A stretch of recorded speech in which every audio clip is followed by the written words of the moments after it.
nós vamos voltar ao tema, amém? E com a graça de Deus, vamos ver se ele consegue finalizá-lo hoje. Hebreus capítulo 11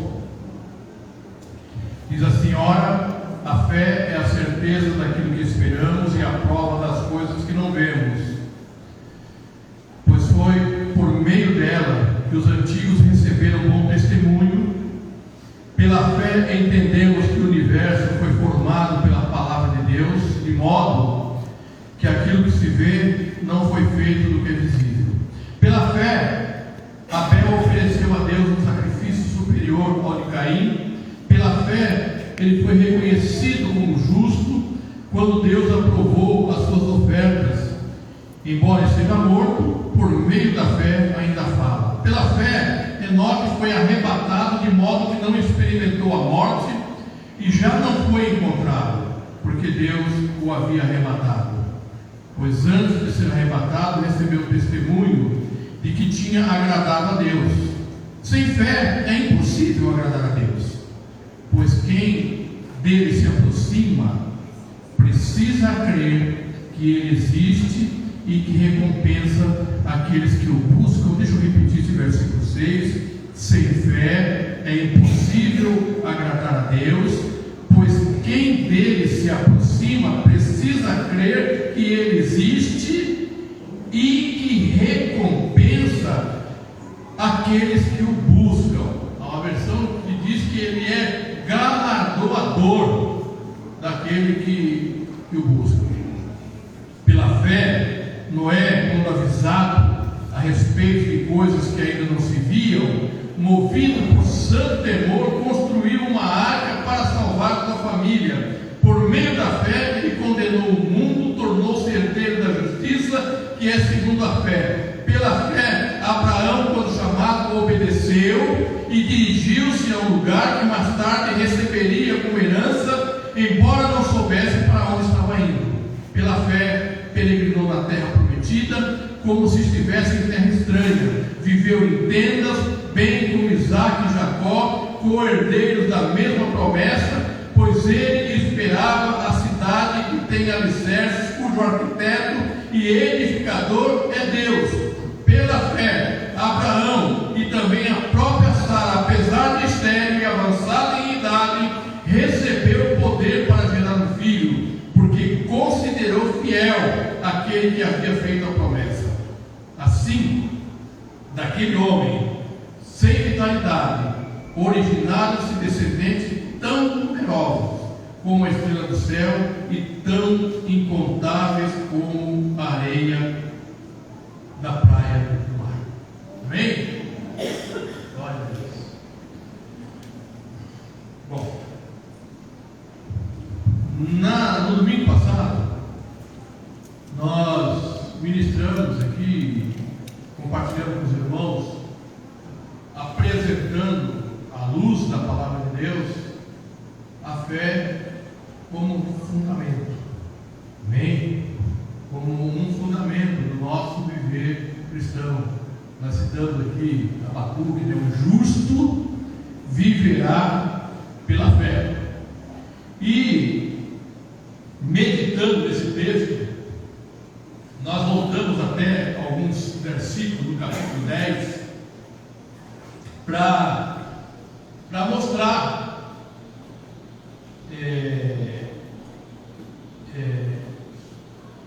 que o viver pela fé é entender e se submeter à soberania de Deus. Amém? Eu lembro quando pequeno, minha mãe usava muito uma frase: Deus sabe o que faz e nós não sabemos o que faz, né? Algo mais ou menos assim. Eu cresci ouvindo isso da minha mãe. E ela usava esse termo sempre, mas sobretudo em momentos e situações adversas. O convite da minha mãe era para não murmurar. O convite era para não reclamar. O que está cedo, Deus sabe. Deus sabe. Amém? Então, nós falamos aqui sobre a soberania de Deus e sobre o propósito de Deus. Qual é o propósito de Deus para a nossa vida que são alcançados por intermédio da fé. E a fé, nós somos tão pobres que até a fé por nós mesmos nós não a temos, né? No capítulo 12 aqui de Hebreus, o texto diz que Jesus, Ele é o autor e Ele é o consumador da fé. Amém? Então, se você senta que não tem fé, e aqui eu volto ao que nós comentamos na semana passada, ter fé não é sentir arrepios. Né? Ter fé não é aquela coisa elétrica passando pelo corpo, né? E nós achamos que estamos cheios de fé. Então, não são sensações emocionais. E aqui diz que Jesus, no capítulo 12, no versículo 2, diz: tendo os olhos fitos em Jesus, autor e consumador da nossa fé. Então, Ele é o autor, Ele que foi entender aqui, né? Ele fabricou essa coisa chamada fé e consumou essa fé. Lá na cruz, Jesus disse: está tudo consumado. Amém? Então há um propósito nessa fé que Jesus estabeleceu, né? E há uma consumação. Ali na cruz, ali aconteceu a nossa redenção. Ali na cruz quando nós realmente ficamos livres da escravidão do pecado, e uma promessa foi estabelecida ali de que Jesus voltará. Ele aparece logo depois da sua ressurreição a 2 discípulos, e depois ali é dito a esse discípulo: aquele que você viu subir, da mesma forma nós vamos ver descer. Jesus voltará. Amém? Amém. Ele está voltando, ele volta para buscar a sua noiva, volta para buscar a sua igreja. Amém? Esse é o propósito principal da nossa fé. Agora, aí fica a pergunta: mas será que essa vida aqui é só de sofrimento? Eu tenho que viver até a volta de Jesus uma vida miserável? Será que é assim? Será que ser crente é viver na miséria? Será que ser crente é só viver em sofrimento? Será que receber Jesus é só ter uma vida de sofrimento? Obviamente que não. O sofrimento faz parte do nosso viver. Lembre que nós estamos caminhando nas pegadas de Jesus, e Jesus nunca nos levou nem nos levará em caminhos por onde Ele não andou. Então, dores, sofrimento, lutas, dificuldades fazem parte, sim, do viver cristão. Aliás, não é só do viver cristão. Há muitas pessoas que nem creem em Jesus, se autodenominam ateus, mas eles não têm uma vida assim tão cor-de-rosa assim, não. Tem sofrimento também, tem lutas e dificuldades também. Só que só tem a luta. Se tirar isso, não tem mais nada. Nós temos lutas, mas nós temos Jesus. Amém? Nós temos o Senhor que nos socorre, que nos ampara, amém? Em todas as dificuldades, em todas as angústias, né? A nossa torre forte em momentos de angústia. Esse cântico, a mensagem dele mexe muito comigo, né? É a nossa torre forte, a nossa pedra de auxílio é Jesus, amém? Mas vamos lá, vamos correr aqui.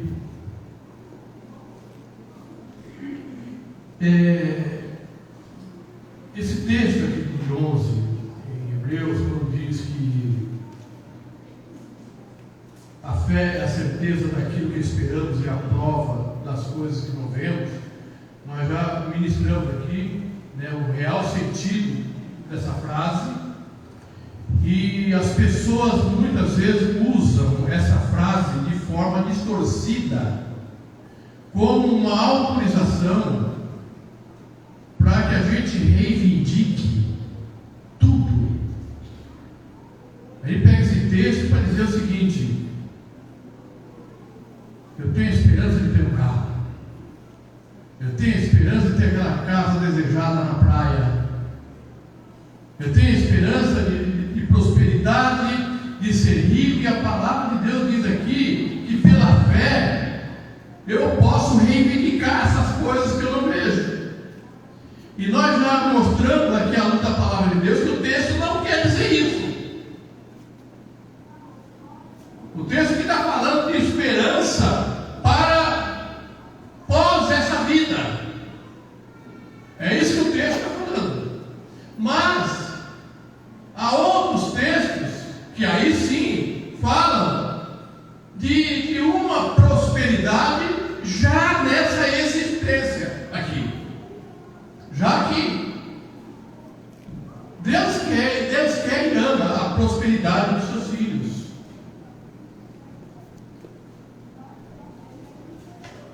Nós não somos apregoeiros da miséria, mas nós pregamos e ensinamos aquilo que a palavra nos orienta, que nós podemos ser prósperos, sim, já nessa vida aqui que nós estamos vivendo. A questão é entender o real sentido dessa palavra prosperidade. O que é essa prosperidade à luz da Bíblia? Essa prosperidade, ela precisa ser vista com a cosmovisão, com uma visão bíblica, com uma visão de igreja, com uma visão de corpo de Cristo. Porque tem a visão humana do mundo que distorce essa questão de prosperidade. E eu convido os irmãos a prestar atenção. Eu vou citar talvez mais versículos do que falar. O que é essa coisa chamada prosperidade? O que é prosperidade bíblica? A palavra prosperidade, na língua grega, que o Novo Testamento foi escrito em grego, a palavra prosperidade no grego é euduo, que ele é traduzido da seguinte forma: quando o texto lá no Novo Testamento fala de prosperidade, em sua maioria é usado esse termo euduo, e esse termo se referia a viagens. As viagens na época não eram como as viagens, por exemplo, que a dona Sandra está ansiosa para a semana que vem.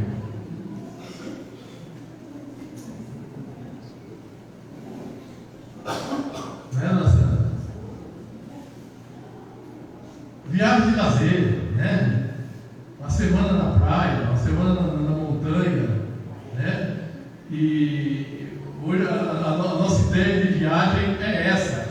Naquela época não existiam viagens missionárias, mas esse termo aqui se referia a viagem de negócios. As pessoas pessoas que saíam de uma cidade para outra levavam um suprimento para vender, havia muito escambo na época, você trocava uma coisa pela outra, né? E não havia tanta proximidade quanto tem hoje, está todo mundo junto. Hoje nós vivemos todo mundo junto. Às vezes não, você tinha que levar uma mercadoria de uma cidade muito distante para outra. Então se fazia essa viagem. E começar e terminar essa viagem e concluir aquilo que seria feito lá, chamava-se Eudu. Ou seja, tal pessoa prosperou nesse tempo. Ele saiu da sua cidade, levando mercadoria, chegou no destino, vendeu, trocou, voltou. Missão cumprida. Então isso é nisso que no grego, no original, se refere à palavra prosperidade. Ou seja, garantir um bom resultado. Ser bem sucedido. Então aqui uma breve definição do que é prosperidade. Na terceira carta de João,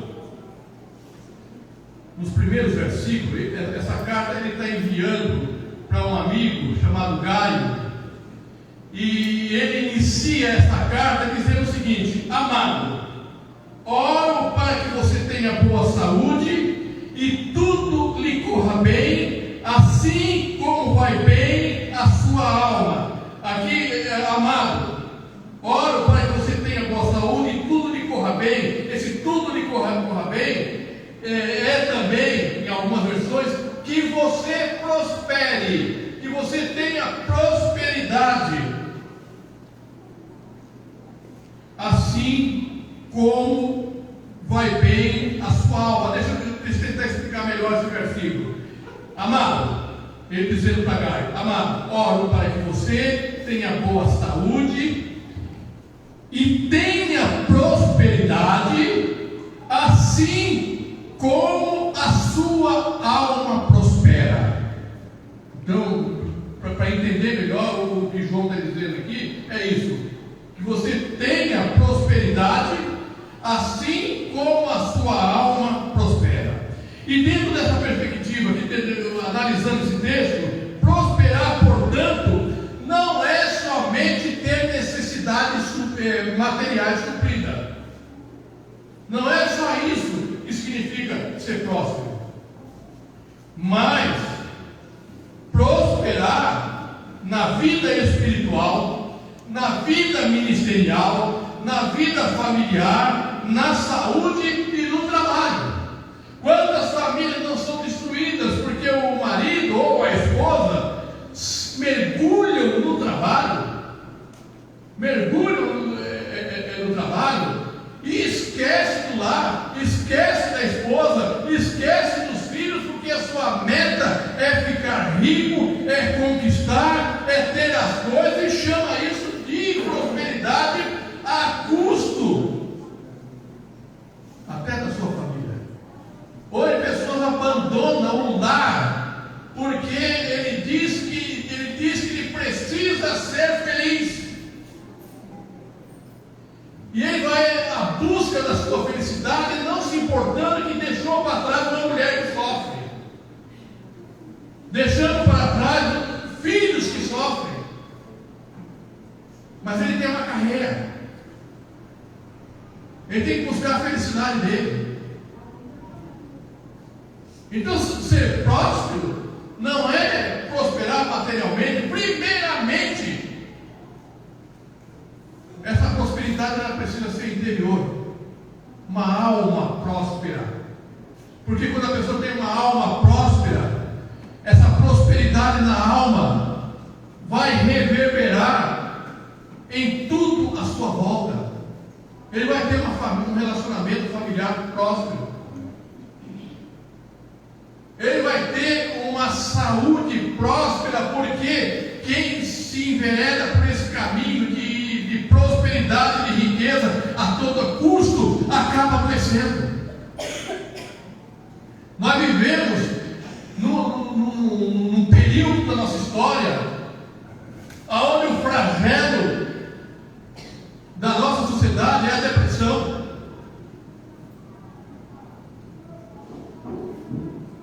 Pessoas com surtos psicóticos, pessoas ansiosas ao extremo, porque eu tenho que ter, eu tenho que conseguir, eu tenho que buscar, e entra por esse caminho e adoece.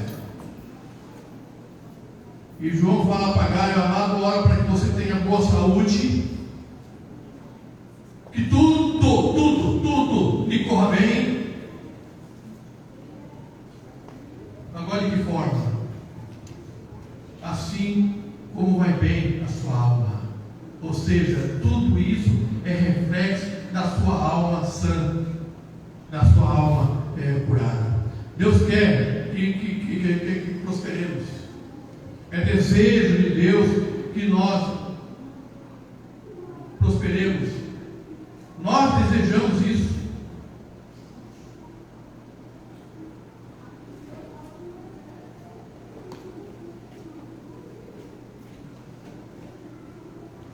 Mas a prosperidade que nós desejamos não deve ser de fora para dentro. Ela precisa ser de dentro para fora. É uma prosperidade sadia. É uma prosperidade que se sustenta. Ela não é somente por um período. Amém? Amém. E aí eu quero compartilhar com os irmãos alguns princípios da palavra de Deus. Primeiro princípio: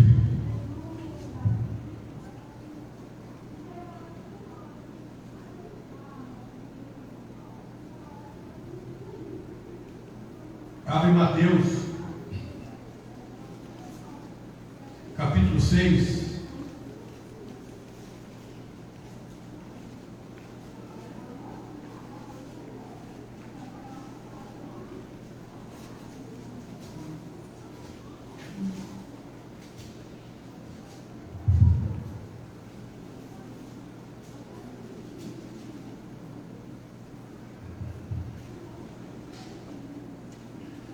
No versículo 19, palavras de Jesus.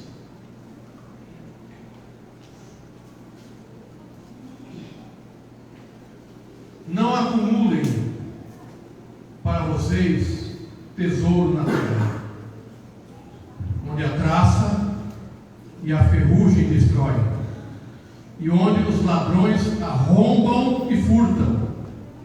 Mas acumulem para vocês tesouro nos céus, onde a traça e a ferrugem não destroem, e onde os ladrões não arrombam e nem furtam. Pois onde estiver o seu tesouro, aí também estará o seu coração. Os olhos são a candeia do corpo. Se os olhos forem bons, todo o seu corpo será cheio de luz. Mas se os olhos forem maus, todo o seu corpo será cheio de trevas. Portanto, se a luz que está dentro de você são trevas, que tremenda trevas são. Ninguém pode servir a dois senhores, pois odiará um e amará o outro, ou se dedicará a um e desprezará o outro. Vocês não podem servir a Deus e ao dinheiro.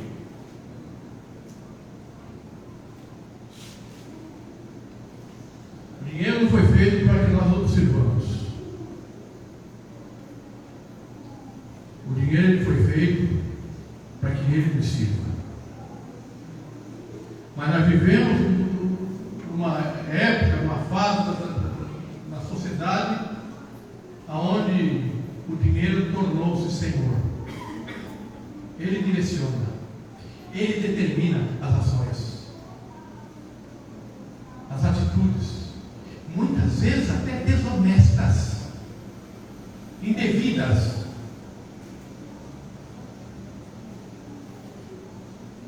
O texto aqui é o primeiro princípio: não acumule. Não acumule. Porque as pessoas hoje é assim: quanto mais tem, mais quer. E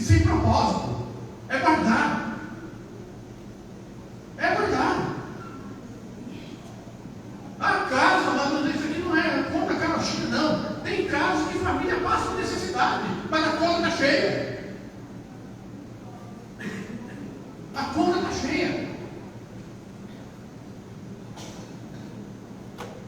Aplicação aqui, aplicação ali, aplicação aqui, investe nisso, investe naquilo. Nada errado quanto a isso. Mas a maneira como isso está sendo feito, o rastro que está se deixando com atitudes como essa. Então, o primeiro princípio aqui é não acumuleis. E muitas vezes, porque o acumular, o juntar,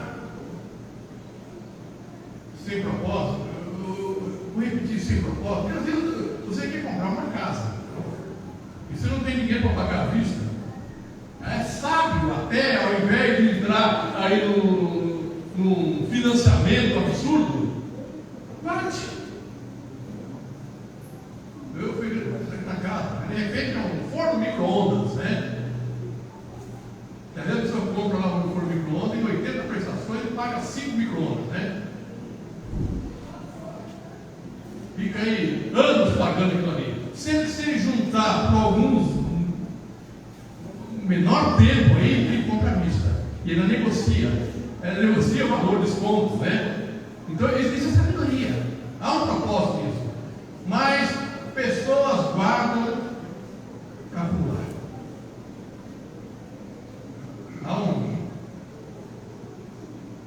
Não é um propósito, aqui não vou citar nome, uma pessoa muito influente nos meios aí, que ele diz que ele vai pôr no dinheiro do banco. Vai lá, põe o dinheiro do banco. Aí de vez em quando ele diz que isso promove prosperidade. Ele marca o gerente dele, um determinado dia, vai lá e manda para o gerente pôr esse dinheiro todo na mesa. E ele tem que manusear nota por nota. Ele conta, ele acaricia, eu não sei se beija também, aquela nota, sente na mão aquela nota, né? Aí ele vai mandar guardar tudo de novo. É loucura isso. É insanidade isso. Idolatria. Ele vai se curvar diante de um monte de notas. Deus não está nisso. Deus não faz parte desse negócio. E às vezes as pessoas também acumulam por preocupação. E aí chega ao absurdo de passar necessidade hoje, porque tem que guardar o que está preocupado com amanhã. Aí, seguindo o texto aqui, Jesus diz: portanto, eu lhe digo, não se preocupe com sua própria vida quanto ao que comer ou beber, nem com seu próprio corpo quanto ao que vestir. Não é a vida mais importante que a comida? E o corpo mais importante que a comida? Não é a vida mais importante que a comida e o corpo mais importante que a roupa? Observe as aves do céu. Não semeiam, nem colhem, nem armazenam, nem acumulam em celeiros. Contudo, o Pai Celestial as alimenta. Não tem vocês muito mais valor do que elas? Quem de vocês, por mais que se preocupe, pode acrescentar uma hora que seja a sua vida? Por que vocês se preocupam com roupas? Vejam como crescem os lírios do campo. Eles não trabalham, nem tecem. Contudo, eu lhe digo que nem Salomão, em todo o seu esplendor, vestiu-se como um deles. Se Deus veste assim a erva do campo, que hoje existe e amanhã é lançada ao fogo, não vestirá muito mais a vocês, homens de pequena fé. Portanto, não se preocupem, dizendo que vamos comer, ou que vamos beber, ou que vamos vestir. Pois os pagãos que correm atrás dessas coisas. Mas o Pai Celestial sabe que vocês precisam delas. Busquem, pois, em primeiro lugar o reino de Deus e a sua justiça, e todas estas coisas lhe serão acrescentadas. Portanto, não se preocupem com o amanhã, pois o amanhã trará suas próprias preocupações. Basta a cada dia o seu próprio mal. Deus cuida de você. Não ande ansioso. Não ande movido pelas preocupações sem medidas. Acredite que Deus cuida de você. Mas coloque o reino de Deus. Coloque a justiça desse reino, a justiça de Deus em primeiro lugar. E aqui diz que essas coisas, o que são essas coisas? É o que o texto está falando. Comer, beber, vestir, necessidades básicas, necessárias para a nossa sobrevivência. É isso que o texto está falando. É que às vezes nós incluímos aqui carro, avião, helicóptero, né? E aí não tem. Mas não tem por quê? Porque Jesus não prometeu. Ele não fez essa promessa. Ele está falando que quando eu busco o reino dele e a sua justiça, essas coisas, ou seja, o que ele está falando, serão acrescentadas. Amém? Creia nisso, querido. Então, o primeiro princípio aqui é não acumular, não acumular. Segundo, esse primeiro princípio leva ao segundo. Seja generoso. Olha o que diz em Provérbios, capítulo 11, versículo 24 e 25. Há quem dê generosamente e vê aumentar suas riquezas. Outros retêm o que deveriam dar e caem na pobreza. O generoso prosperará. Amém? Vamos repetir isso. O generoso prosperará. De novo. O generoso prosperará.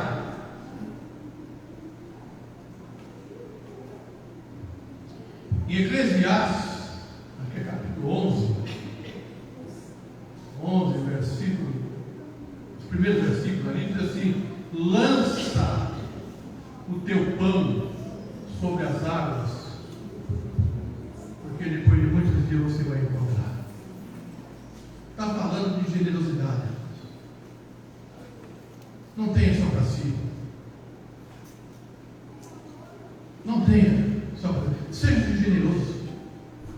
Preocupe-se com as pessoas. Atenda, socorra as pessoas em necessidade. Esse é um aspecto de uma pessoa próspera. Uma pessoa próspera, segundo a ótica de Deus, ela é uma pessoa generosa. É uma pessoa que atende ao necessitado, que atende a sua família, que atende a igreja, a necessidade da igreja, a comunidade onde ela está inserida, aonde ela vive. Tem em si essa preocupação.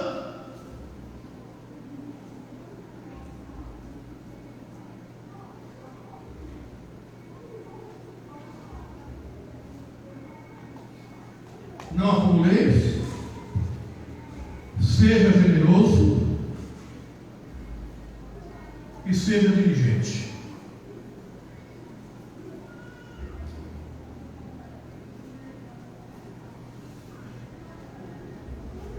Quando a gente volta para Gênesis, que Deus forma o pó da terra o homem, apresenta para ele a sua mulher,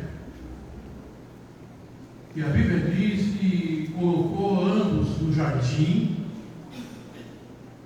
e deu para eles uma tarefa: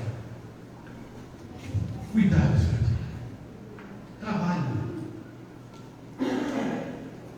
Deu trabalho para eles. veio o pecado. E veio também a maldição. Mas o trabalho continuou, e o trabalho não é maldição, porque se fosse maldição, ele estaria lá no Éden antes do pecado. E veio a sentença: do suor do seu rosto comerá o teu pão, seu homem. Até que você volte o pó. Deus fez isso, até que volte o pó. E Deus é tão generoso que deu uma aposentadoria para alguns aí. O texto lá diz que não é para aposentar, não. É para trabalhar até que volte o pó. Amado, o trabalho é bênção.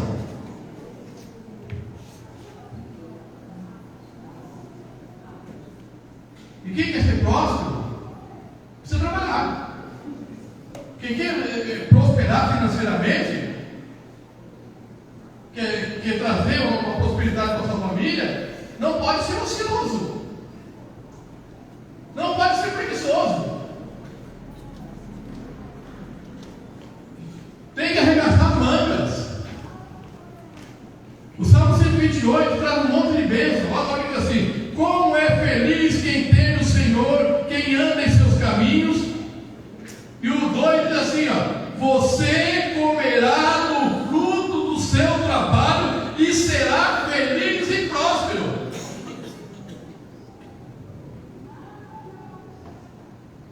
O Salmo 1 diz, lá escreve: aquele que não anda segundo o conselho dos ímpios, não anda segundo aquilo que é ensinado aí fora. E lá diz que tudo aquilo que ele fizer, ele prosperará. Ele será bem sucedido naquilo que ele faz. Mas nós vivemos hoje numa cultura onde já o jovem cresce querendo ser jogador de futebol com uma ideia. Ele olha o Neymar, ele olha o Ronaldinho, o Cristiano Ronaldo da época aí, que estão podres de rico, tem dinheiro aí para não sei quantas gerações. Mas é uma porcentagem muito pequena entre jogadores que chegam a isso. A esmagadora maioria desses jogadores, desses esportistas, eles passam dificuldade e passam necessidade. Alguns pelo seu talento, por essa cultura de marketing, de mercantilista, sabe, que pagam absurdos. E os nossos jovens pegam isso como exemplo. Não querem construir uma carreira. Outros eles querem ganhar na Mega Sena. De uma vez só, né? Gasta dinheiro no jogo, na esperança de fazer uma fortuna e não ter que trabalhar. E o texto diz aqui que é do trabalho das nossas mãos. E comeremos o nosso pão, seremos felizes e seremos prósperos. E essa prosperidade, ela se estende. Sua mulher será como uma videira frutífera em sua casa. Seus filhos serão como brotos de oliveira ao redor da sua mesa. Assim será abençoado o homem que teme ao Senhor. E o Senhor o abençoe desde Sião, para que você veja a prosperidade de Jerusalém todos os dias da sua vida e veja o filho dos seus filhos, para que veja a prosperidade de Jerusalém, prosperidade ampliada. Não é só eu que prospero, ela amplia. A família prospera, os filhos prosperam, os netos prosperam, a igreja prospera.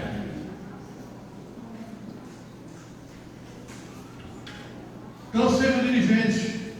Ser dirigente aqui é suar a camisa.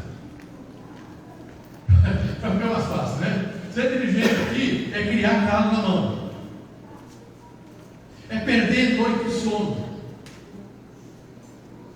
é muitas vezes dormir menos até do que a gente precisa, né, doutora? E doutor Jete aí, né? Enfim, o pessoal aí nos dias de hoje, até quem cumpre um horário de 8 horas de serviço. Só que ele falou que é 8 horas de serviço e 8 horas no ônibus. 4 para ir, 4 para voltar. 16, sobra 8 para comer, tomar banho e dormir.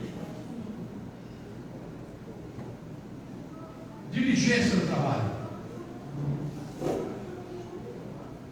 Diligência, esforço, dedicação, planejamento,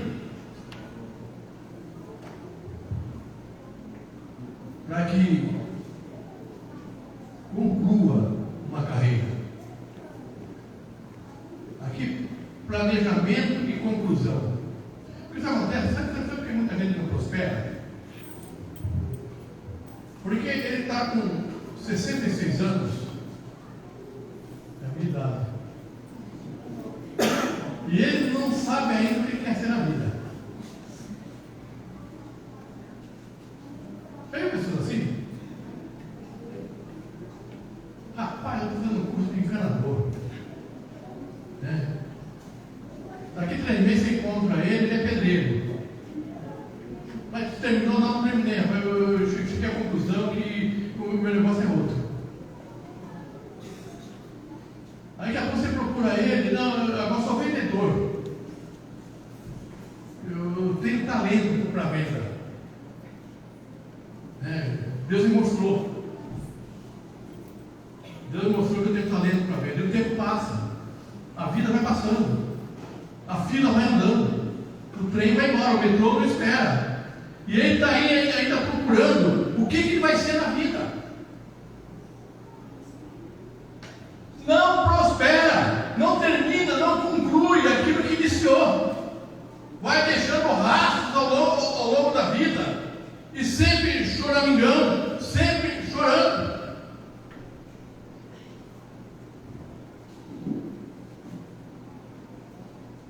E aqui agora o último princípio. E está relacionado ao tema da fé.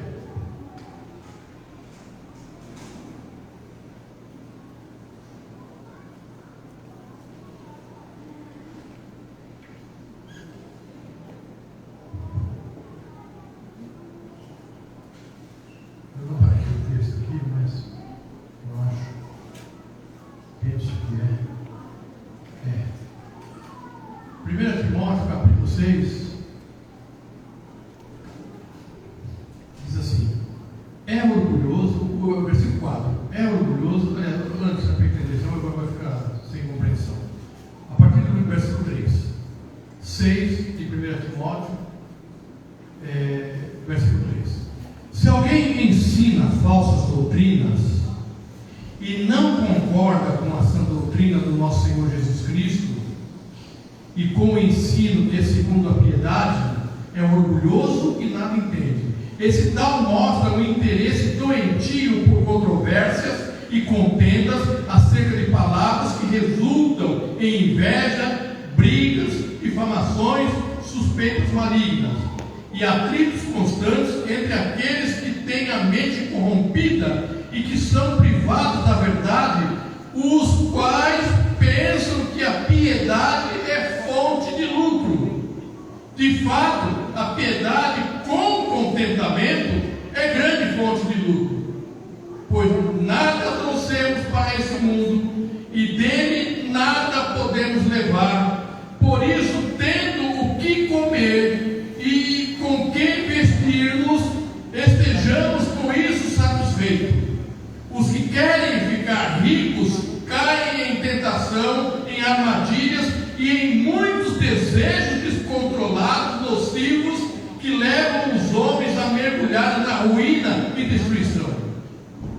Pois o amor ao dinheiro é a raiz de todos os males. E diz assim: algumas pessoas, por cobiçar dinheiro, desviaram-se da fé e se atormentaram com muitos sofrimentos. Não é o dinheiro,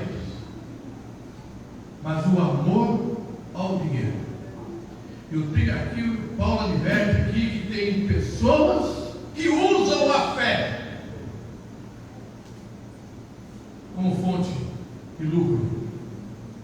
depois de Simão, o mágico, lá em Atos, capítulo 8,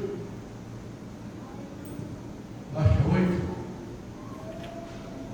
Pedro impondo as mãos, os apóstolos ali, e recebia o Espírito Santo. Quando Simão viu aquilo, meu Deus, eu quero isso também, eu vou ganhar dinheiro com isso.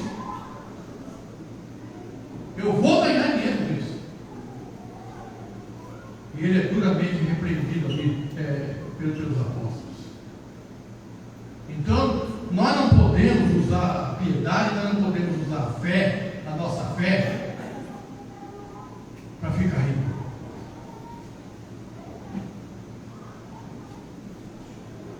E aqui, eu já começo a caminhar para o final.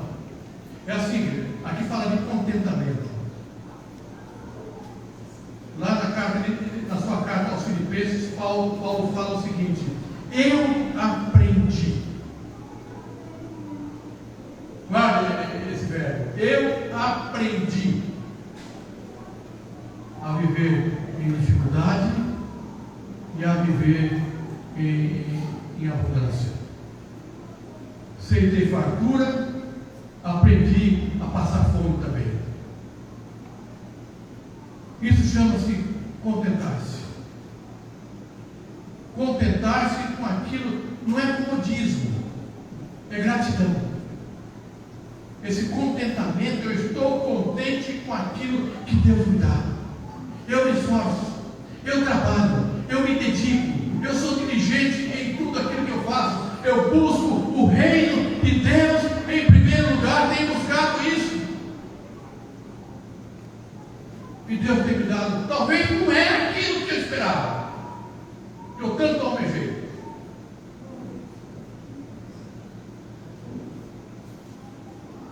Mas é o que o Senhor me deu. É o meu sustento.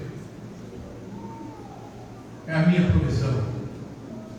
E a minha provisão, ela vem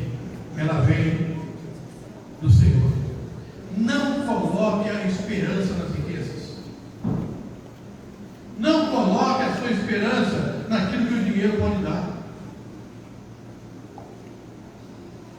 Nós viemos aí no período, saímos já para a glória de Deus, num período de pandemia. Algumas a gente vê negócios que foram fechados, pessoas que perderam patrimônios construídos ao longo da vida. Um bichinho que apareceu aí, de uma hora para outra, perdeu tudo. Perdeu-se tudo. Quantos sonhos, quantas esperanças, quantas coisas investidas naquele negócio. E de uma hora para outra, com um sopro, perdeu-se tudo. Jesus é a nossa única esperança. Ele é a nossa única esperança. E queridos, nós não podemos minimizar a obra redentora de Jesus ali na cruz.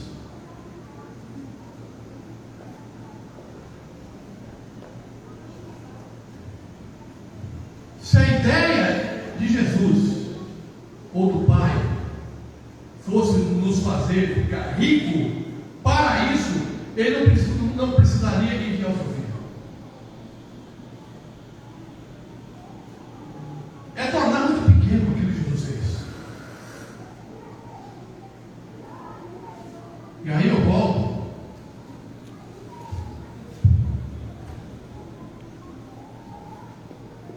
no capítulo 10 de Hebreus, a partir do versículo 35.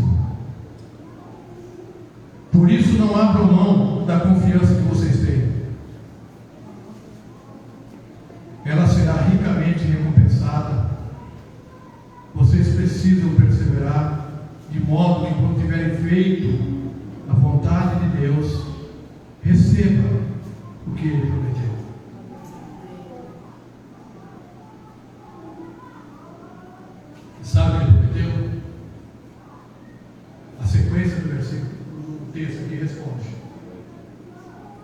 em breve, muito em breve, aquele que vem virá, e não demorará. Mas o meu justo viverá pela fé, e se retroceder, não me agradarei dele. Nós, porém, não somos os que retrocedem e são destruídos, mas os que creem e são salvos. Amém. Eu passei a minha vida, quem convive mais próximo de mim,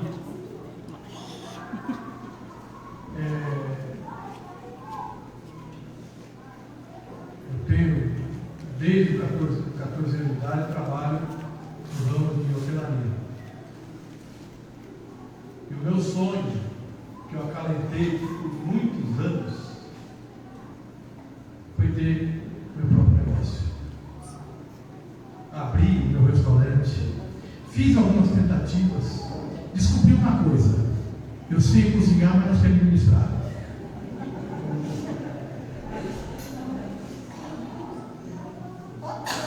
Se eu montar um restaurante, eu vou levar prejuízo. Cheguei a essa conclusão. Que talvez eu não tenha coragem de cobrar o preço que seria justo. Eu vou colocar o preço abaixo. Alguns negócios meus não deram certo por isso. Eu vi as pessoas cobrando determinado valor de algumas coisas. Eu pensei que esse cara está roubando, mas não estava não. Ele tinha que cobrar aquilo mesmo, mas eu não conseguia cobrar. Aí eu abaixava o preço. O negócio ia ficar para baixo. Lógico. A conta não fecha. Eu admiro muito quem tem esse dom. É um dom. Então eu cheguei à conclusão que eu tenho dom para cozinhar, não para vender comida. Eu tenho dom para cozinhar e não para vender comida. E sabe o que eu fiz? Me contentei com isso. Eu cozinho com alegria. Hoje meu pagamento é ver as pessoas felizes quando comem o meu feijão. Não fala em macarrão. Não fala em macarrão. Eu estou com duas bolhas aqui no pé aqui. Eu fui cozinhar um macarrão. Aliás, eu estava cozinhando macarrão para mandar para os irmãos aqui. O macarrão veio, mas o macarrãozeiro não veio. O macarrão veio para cá e eu fui para o hospital, porque a panela quebrou e pegaram toda a água no meu pé. Eu tive queimadura de 2º grau. E estou aqui com bolhas terríveis aqui no pé, mas para a glória de Deus nós estamos aqui. Amém. Amém. Eu encerro aqui, Deus. Amém. Eu encerro aqui, Deus. Viva pela fé. Amém. Tiago fala que a fé sem obras é morta. Fé para salvação não precisa de obras.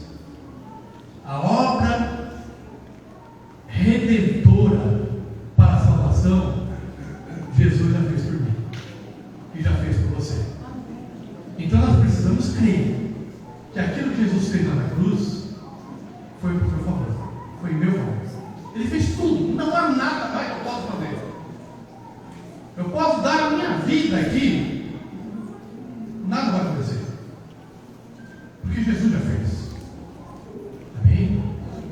Agora, por exemplo, alguns meses atrás, aqui com esse microfone aqui, eu falei, o Dário falou, o pastor Bério falou, nós cremos, nós temos fé que no aniversário da igreja esse vai estar tudo pintado.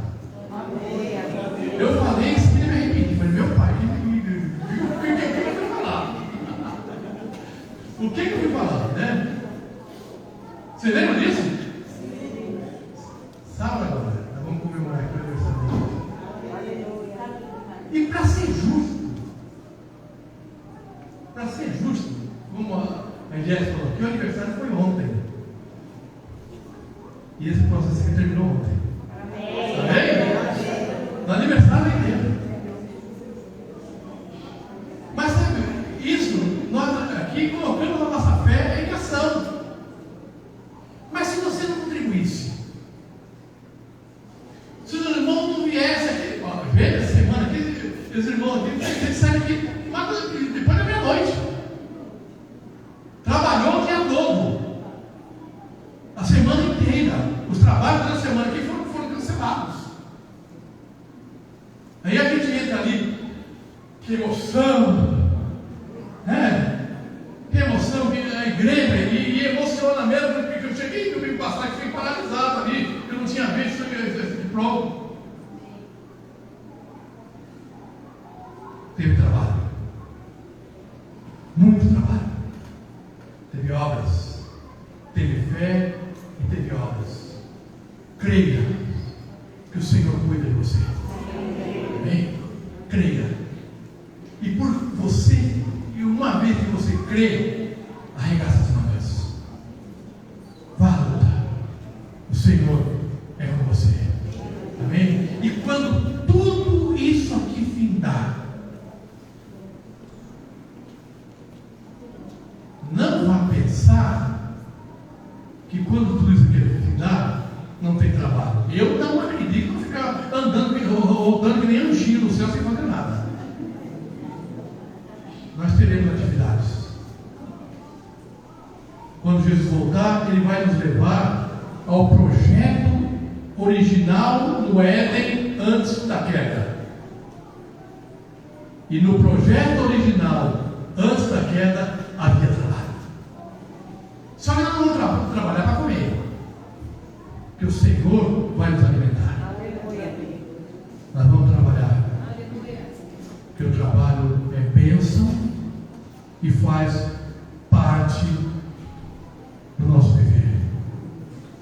Quando ele fica em casa sem poder trabalhar, é o caos. Alguma coisa sai de manhã, cansado, querendo até ficar na cama, mas você diz: eu estou vivo, eu tenho disposição, eu tenho dignidade, por isso eu trabalho. Amém? Amém. Se é um louvor, amém. Se não mais encerra, amém. Fique à vontade. Está na mão do ministério ali, amém. Eu quero orar com você. Encerro aqui por hora esse tema, amém.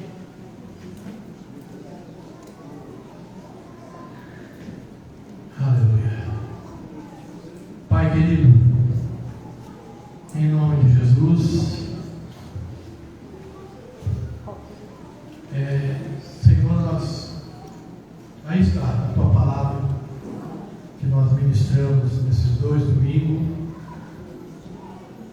e na expectativa, Pai, que teu Espírito fale de uma forma muito mais consistente a cada um de nós, para que a gente entenda o que, à luz da palavra de Deus, significa ter fé, as razões por que temos fé, que a gente compreenda que a fé não é algo que surgiu de nós. O Senhor Jesus, Ele é o autor e consumador da nossa fé.